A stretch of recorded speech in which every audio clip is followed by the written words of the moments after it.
নীলিমা, একটু এদিকে আসো না।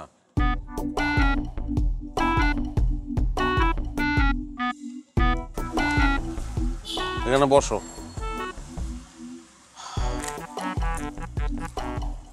আমার মনটা না খুব খারাপ। কেন, কি হয়েছে? ওই যে আমাদের বাসায় বিদেশি আসছে, তুমি তো শুনছো না? আপনার খালাতো বোন? বয়সে আমার চেয়ে ছোট, ছোটবেলায় কত কোলে নিছি, কত কান্দে নিয়ে ঘুরছি, সেগুলো কোনো দামই দিল না। রাজ্যের গোল্ড নিয়ে দেশে আসছে, বুঝছো? আমার একটা কানাকড়িও দেয় নাই। আপনি গোল্ড দিয়ে কি করবেন? একটা কথা বললা, গোল্ড কাজে লাগবে না। আমি সামনে বিয়ে শাদী করবো না, বাচ্চা কাচ্চা হইলে বাচ্চাদের হাতে যদি গোল্ডের বিস্কুট দিতাম, তারা কত খুশি হইতো।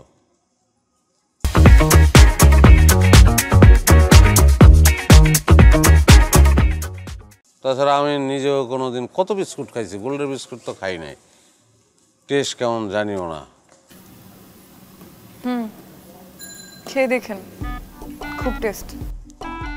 আর খাইছি, আনছে সব সেলিম্মার জন্য, আমার জন্য কিছু না। আমিও ছাড়ার পাত্র না। অভি আছে না আমার বন্ধু, ওই যে ডিবিতে চাকরি করে, সব সময় সঙ্গে পিস্তল থাকে, হ্যান্ডকাপ থাকে, ওরা বলে দিচ্ছি।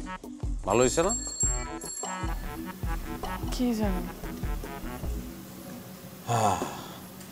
আচ্ছা, তোমার খবর কত? তোমার জামাইয়ের খবর?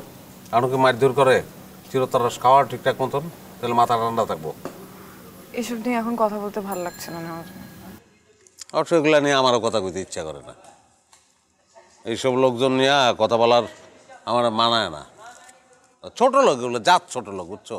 এগো স্ট্যাটাস হইল আমার বাপের ক্যাটাগরির। এসব কথা কেন বলেন নেওয়াজ ভাই? আর বাবা সম্পর্কে এরকম কথা বলতে হয় না। ও হ্যাঁ, এটা ঠিক বলছো তুমি। বাপরে নিয়ে খারাপ কথা কইতে নাই। কোনো সুসন্তান বাপরে নিয়ে খারাপ বলে না, বুঝছো? গুড, আপনি আর বলবেন না। না, আর বলবো না, আমার দরকার আছে। সে আমার কে? আমার দরকার আছে বলার। তোমার মেজাজটা মনে হইতেছে খারাপ। আজকেও কি হিট করছে নাকি? আমি আমার বাবার বাসায় চলে আসছি, ওর খোঁজ খবর জানি না।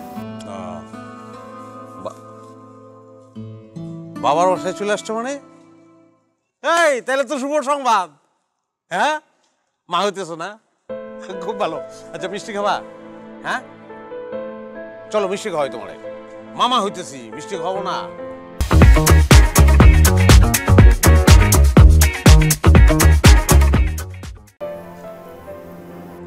চলো।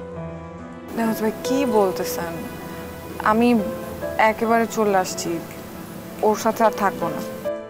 থাকবো না মানে? থাকবো না মানে ওকে আমি ডিভোর্স দিব। ডিভোর্স দিয়ে দিবা? বলো কি, তাহলে তো সব শেষ, সব শেষ। তোমার একটা জামাই ছিল, সেটাও থাকলো না। জামাই না থাকার কি কষ্ট আমি জানি। আমার বউ নাই তো, আমি বুঝি। তোমার জীবনটা বিধবা লতার মতো গেল। শুনছি বিধবা লতা নাকি বিধবা কাঠ পাইছে। তোমার কিছু না। আচ্ছা শোনো, নাই কেন, এটা সম্ভব তো। আমি আব্বারে বলে তোমার বিধবা কাট করাই দেবো। হ্যাঁ ঠিক আছে। দিন দিন লোকটার পাগড়ামি বেড়েই যাচ্ছে। একে নিয়ে যে কি করি, ঠিক মতো ট্রিটমেন্ট না হলে তো এক সময় ঘরে রাখাই মুশকিল হয়ে যাবে। এই শোনো, তুমি কিন্তু একদম দুঃখ পাবা না, চেহারা দুঃখী দুঃখী করে রাখবা না। আমি আছি তো, এই আমি আছি। শোনো, তুমি আমাদের বাসায় এসে উঠো, বুড়ির সঙ্গে ঘুমাইবা। তারপর আবার একটা জামাই পেলে জামাইয়ের সঙ্গে চলে যাবে। ঠিক আছে? আমি আজকে আসি না।